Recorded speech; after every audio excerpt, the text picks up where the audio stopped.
Er zullen dagen komen. Er zullen dagen komen dat gedichten als bijen op het trottoirs boatsje. En dat in de iere maaitijd de meesten even stilsteenen. De motors zetten en zeggen: heer de bijen, heer de poëzij.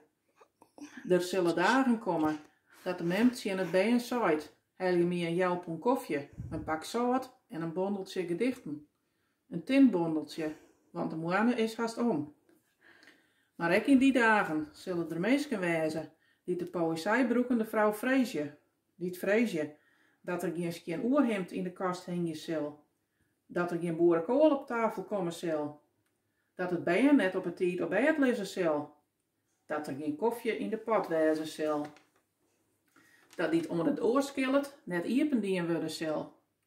En dat binnen de beroepsvrezers, want waard men het eer net ja zal.